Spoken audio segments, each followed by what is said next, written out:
First things first, why would you want to use this type of futon? Well, a futon is absolutely fantastic for a camper van or anything like that, primarily because it saves you space.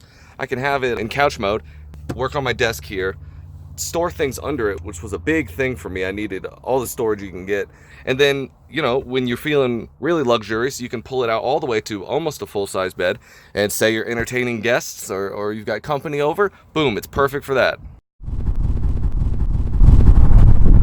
Why did it have to be so windy today, the day I'm trying to record this? Anyway, this is my famous Campervan Futon, and if you watch the video, you can even download the plans for the bed for free. It's a 3D model. It looks a lot like Legos, so if you ever put something together like that, I think it's even better than the IKEA stuff, but you know, you can leave that open to interpretation. Anyway, I've had this bed for maybe 2 years now, sleeping on it all the time, keeping it like in this futon mode, couch mode, or pulling it out all the way.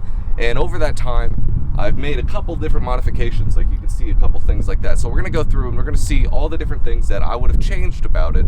And then at the end, I've got a super secret, awesome present for you, which is probably in the title of this description. So check it out. So we'll roll the mattress right off. This is a fantastic IKEA mattress. It's super lightweight.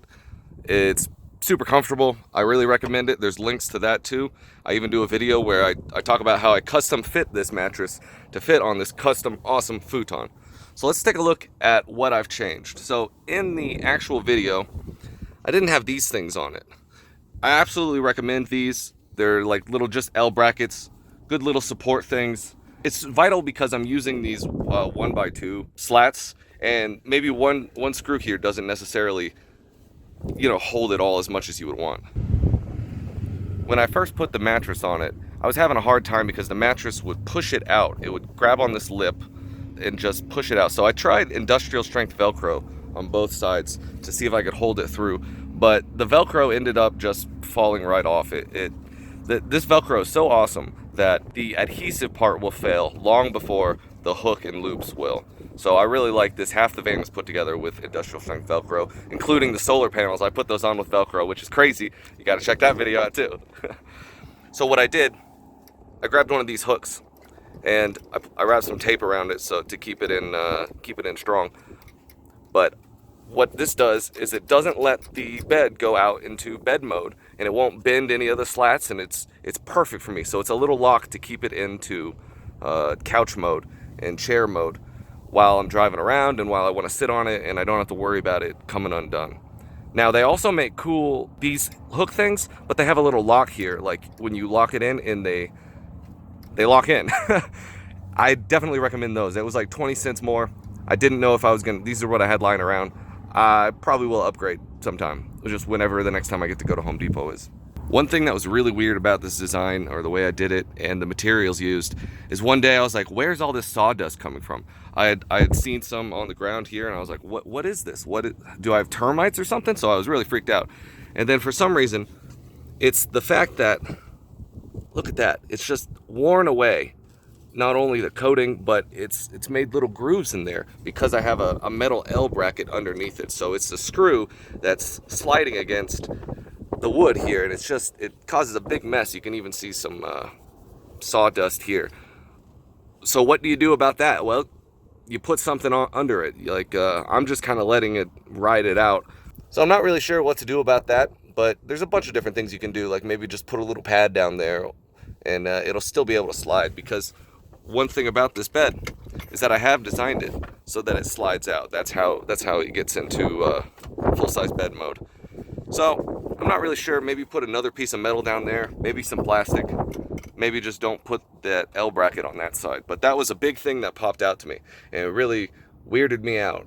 I don't remember if these were in the original design either, but I added these as extra slats. I had these little A-frame things to make it stronger, but I just really like, since we're using such thin wood, and you can see it's, you know, one really long screw. The screw goes down to like here, but one really long screw, and then you get these metal plates. The metal plates are like 50 cents at Home Depot. I definitely recommend them. Just throw them everywhere. Just put them on everything. They make everything so much stronger. And then this is a super secret design technique that I accidentally made. Like I forgot to screw this one in, which is silly. You need it there because this slides back this one slides against it. So it's like the support. But it actually works out pretty well for me, and I'll show you why. So when I want to get to the bottom of all this stuff, normally I'm not going to take the mattress off every time I want something underneath it. But what I can do is I can lift it up. And it's like, cool, I designed it purposefully so I could get in, put the batteries in, work on the electrical.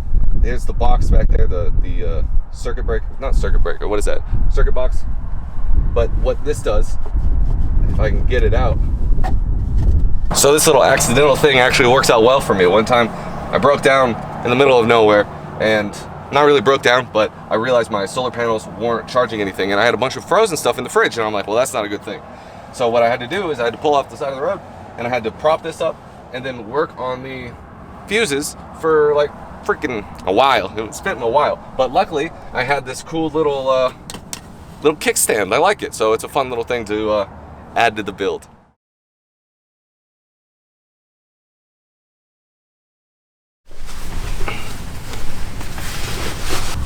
So overall, how do I like it? Well, as you may have guessed, I like it a lot. It's been really good to me. It's a good design. What would I change about it? Let's see. Those clips on the back, I'd get the 50-cent more ones that lock, so they don't have to like fly out when I go over a bump or something like that. What's an interesting part is you see how it's bent like this, the mattress is? It's because it's one solid mattress that's bent.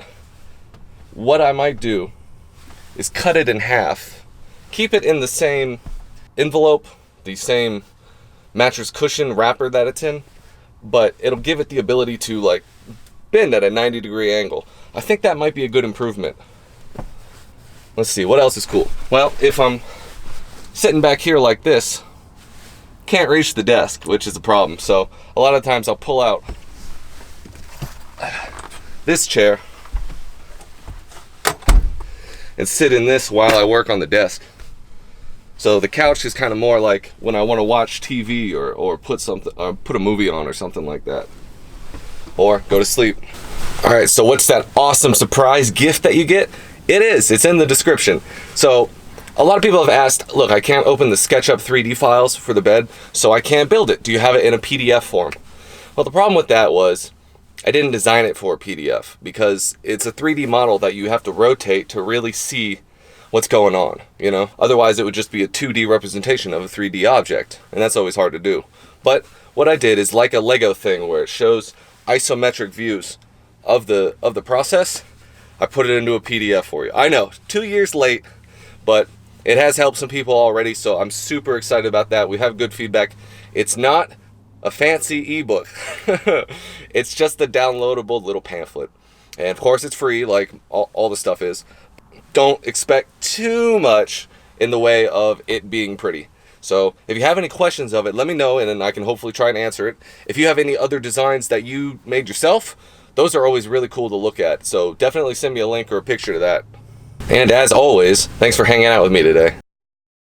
I'm actually extra energetic today because I'm fasting, and that puts you into a good ketosis mode where you've got extra energy and you're all your brain cylinders are firing at once. It's like, yeah, so that's what I'm doing now. And then I'm actually doing it with a friend of mine, and my brother's doing it too. So we're doing a fasting on Monday, 1 meal a day, Tuesday, 2 days of fasting, then 1 meal on, would that be Thursday or Friday?